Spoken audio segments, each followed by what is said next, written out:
Assalamualaikum warahmatullahi wabarakatuh. Waalaikumsalam warahmatullahi wabarakatuh. Selamat pagi. Pagi, Bu. Sudah berdoa apa belum anak-anak? Belum. Oke, jadi sebelum kita belajar, marilah kita berdoa terlebih dahulu. Berdoa mulai. Berdoa selesai. Alhamdulillah. Bagaimana kabarnya hari ini? Alhamdulillah baik, Bu. Nah, jadi sebelum kita lanjut belajar, Ibu akan memeriksa kehadiran kalian terlebih dahulu ya.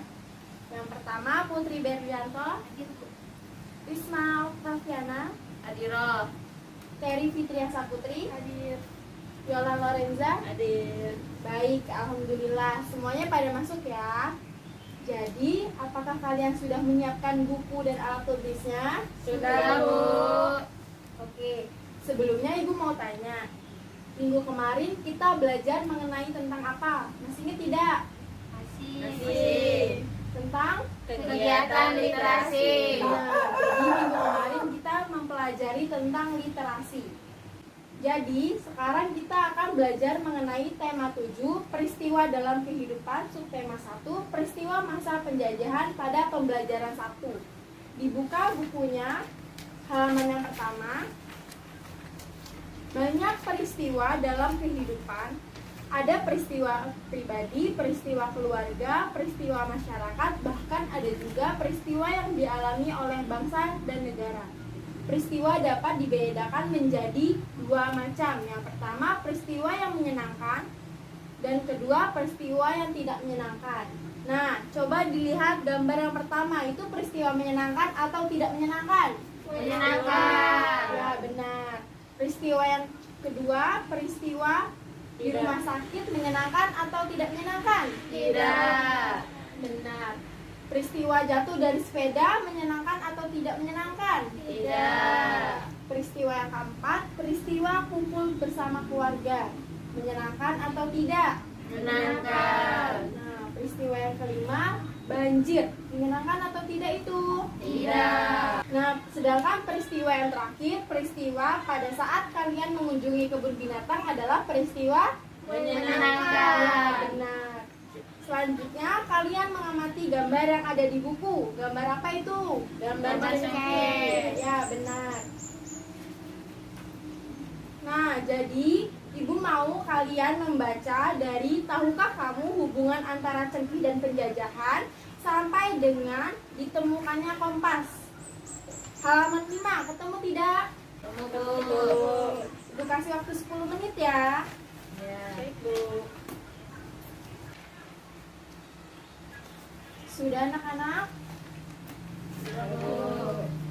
Nah, sekarang Ibu akan memutarkan kalian video tentang faktor-faktor pendorong penjelajah. Disimak ya anak-anak.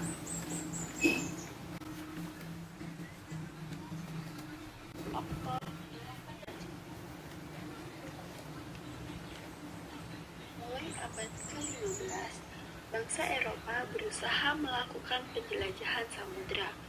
Bangsa Eropa yang pernah melakukan penjelajahan dan penjajahan di Indonesia dimulai oleh bangsa Portugis. Kapal mereka pertama kali mendarat di Malaka pada tahun 1511. Berikutnya ialah bangsa Spanyol yang mendarat di Tidore, Maluku pada tahun 1521. Kemudian disusul oleh bangsa Inggris dan Belanda. Kapal-kapal Belanda pertama kali mendarat di pelabuhan Banten pada tahun 1596. Faktor pendorong: gold, glory, gospel, dan ilmu pengetahuan teknologi. Mari kita bahas satu persatu faktornya. Yang pertama adalah gold. Adanya keinginan mencari kekayaan. Indonesia merupakan negara yang memiliki rempah-rempah yang sangat melimpah. Nah, jadi kalian sudah mengerti faktor-faktor tentang pendorong kedatangan bangsa Barat ke Indonesia. Sudah paham? Sudah, Bu. Nah, sekarang Ibu mau kalian jawab pertanyaan di halaman 2. Mengapa bangsa Eropa berhasil memonopoli perdagangan rempah-rempah? Sudah? Sudah ketemu? Siapa yang mau menjawab nomor 1? Bu. Ya, Risma. Pertanyaannya, mengapa bangsa Eropa berhasrat memonopoli perdagangan rempah-rempah? Jawabannya karena harga jual rempah-rempah di Eropa pada saat itu sangat tinggi. Bagaimana, teman? Benar. Untuk nomor 2, seberapa tinggikah nilai ekonomis rempah-rempah di mata bangsa-bangsa Eropa? Siapa yang mau jawab? Saya, Bu. Putri. Karena harga rempah-rempah semahal emas, masyarakat Eropa sangat membutuhkan rempah-rempah untuk industri obat-obatan. Ya, benar jawabannya. Dan terakhir, apa hubungan rempah-rempah dan penjelajah di Indonesia? Nomor 3. Saya lagi, Bu. Ya, Putri. Jatuhnya Konstantinopel ke tangan Turki pada tahun 1453 menyebabkan bangsa Eropa mengalami kesulitan mendapatkan rempah-rempah, sehingga mereka berusaha mencari daerah penghasil rempah. Ya, benar. Jadi alasannya karena jatuhnya Konstantinopel ke tangan Turki pada tahun 1453 menyebabkan bangsa Eropa mengalami kesulitan mendapatkan rempah-rempah. Nah, sekarang kalian kerjakan Ayo Berlatih halaman 6 tentang kedatangan bangsa Barat. Ibu kasih kalian waktu 15 menit ya. Sudah anak-anak? Belum, Bu. Oke. Dikerjakan sendiri-sendiri ya. Sudah? Sudah, Bu. Baik. Untuk nomor 1, siapa yang mau menjawab? Saya, Bu. Ya, ialah. Siapa yang dimaksud dengan bangsa Barat? Jawabannya bangsa-bangsa Eropa. Ya, benar. Jadi yang dimaksud dengan bangsa Barat yaitu bangsa-bangsa Eropa. Untuk nomor 2, siapa yang mau menjawab? Saya, Bu. Ya, Terry. Apa faktor yang melatar belakangi bangsa Barat melakukan penjajahan Indonesia? Jawabannya ingin menguasai negara penghasil rempah-rempah. Iya, benar. Jadi faktor yang melatar belakangi bangsa Barat ke Indonesia yang pertama itu untuk menguasai negara penghasil rempah-rempah. Untuk nomor 3, Saya, Bu. Putri. Kapan bangsa Barat mulai melakukan penjelajahan samudra? Jawabannya pada tahun 1511. Iya, benar. Untuk nomor 4, Bu. ya, Risma. Di mana bangsa Barat pertama kali mendarat Indonesia? Jawabannya Tidore dan Maluku. Iya, benar. Dan untuk nomor 5, mengapa bangsa Barat melakukan penjelajahan samudra? Saya, Bu. Ya, Risma. Jawabannya karena mereka ingin mencari kekayaan atau gold, menyebarkan agama, glory, mencari kejayaan, gospel, dan perkembangan iptek. Benar. Dan untuk terakhir, bagaimana kondisi rakyat yang mengalami penjajahan? Menderita. Benar. Jadi semua rakyat Indonesia mengalami penderitaan. Nah, selanjutnya Ibu mau kalian membuat kelompok masing-masing 2 orang untuk mengerjakan.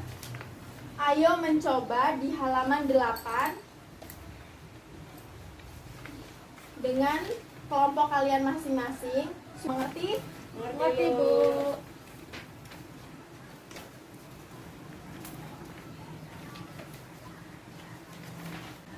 Bu, izin bertanya. Iya, Putri. Jadi disuruh ngerjain sesuai di buku ya, Bu? Iya, benar. Jadi kalian harus mengisi sesuai perintah. Misalkan nomor 1 itu yang kedatangan bangsa Portugis di Indonesia, tahun kedatangannya berapa, kalian tulis ya. Baik, Bu. Sudah anak-anak? Ya, Bu. Sudah, Bu. Nah, yang pertama kedatangan bangsa Portugis di Indonesia. Tahun berapa kedatangannya? Tahun 1511. Nah, jadi kedatangan bangsa Portugis ke Indonesia pertama kali itu tahun 1511. Sekarang kalian kerjakan Ayo Menulis. Tulis kembali apa itu gold, gospel, dan glory. Masih ingat kan apa tadi itu gold, gospel, dan glory? Masih, Bu. Nah, jadi gold adalah keinginan untuk mencari Kekayaan. Benar. Gospel keinginan untuk menyebarkan Agama. Nah, yang terakhir glory. Apa itu glory? Adanya keinginan mencari kejayaan. Nah, jadi semuanya udah paham ya? Sudah, Bu. Nah, sekarang kita lihat Ayo Berlatih di halaman 10. Kita kerjakan bersama-sama ya anak-anak. Iya, Bu. Seandainya aku menjadi rakyat Indonesia pada saat itu, aku akan menerima apa menolak? Menolak. Benar. Aku akan menolak kedatangan bangsa-bangsa Eropa di Indonesia. Penjajah membantu atau menyengsarakan? Menyengsarakan. Ya, benar. Penjajah menyengsarakan kehidupan rakyat Indonesia. Sikap para penjajah awalnya baik. Namun pada akhirnya kelihatan juga sifat aslinya, yaitu Menindas dan kejam. Benar. Bagus. Jadi semuanya sudah paham dan mengerti ya? Sudah, Bu. Sekarang Ibu akan menjelaskan tentang cengkeh. Cengkeh merupakan salah satu jenis rempah-rempah yang banyak manfaatnya. Harganya pun cukup tinggi sehingga sudah sampai kini masih banyak masyarakat yang membudidayakannya. Pada proses pengiringan cengkeh terjadi perubahan benda yang disebabkan kalor atau panas. Selanjutnya, Ibu mau kalian secara bergantian membaca teks sifat-sifat benda dengan nyaring dimulai dari Yola.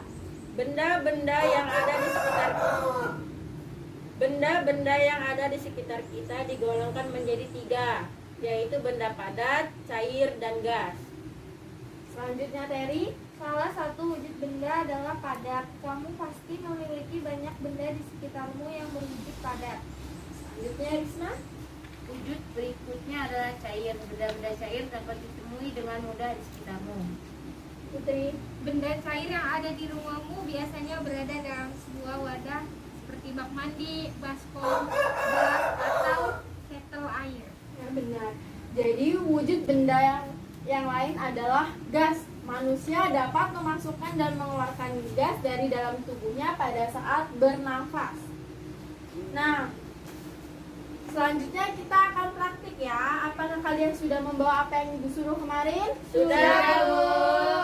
Ya, jadi alat-alatnya mohon untuk dipersiapkan ya. Sudah? Sudah, Bu. Sudah, Bu. Kita akan melakukan percobaan 1 di Ayo Mencoba. Tuliskan apa perubahan-perubahan yang terjadi dan tuliskan kesimpulannya. Mengerti? Mengerti, Bu.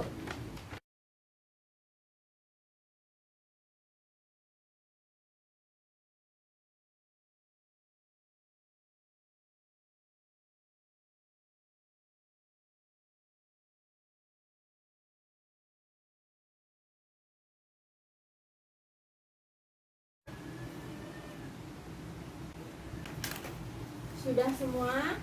Sudah, Bu. Nah, yang pertama, apakah ujung pensil berubah saat diraut? Ya, berubah. Ya, benar. Jadi, pensil yang awalnya tumpul ketika diserut maka akan menjadi Runcing. Nah, nomor 2, apakah ujung karet penghapus pensil berubah bentuk setelah digosokkan? Iya, berubah. Ya, benar. Dan terakhir, apa kesimpulanmu? Benda padat dapat diubah dengan perlakuan tertentu. Nah, sekarang siapkan buku tulis kalian. Ibu akan membacakan soal untuk di rumah. Ya, Bu. Nomor 1, pada zaman dahulu, bangsa Eropa ingin menguasai perdagangan rempah-rempah di Nusantara karena titik-titik.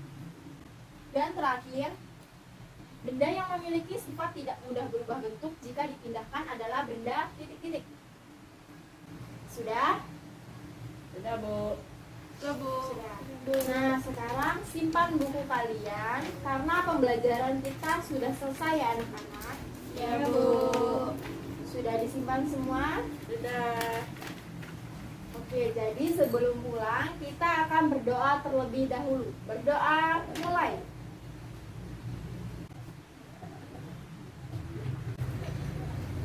Alhamdulillah. Sekian pembelajaran kita pada hari ini. Jangan lupa di rumah materinya dibaca kembali, tugasnya dikerjakan. Ibu akhiri, wassalamualaikum warahmatullahi wabarakatuh. Waalaikumsalam warahmatullahi wabarakatuh. Didn't even ask me what I wanted. You make them a song.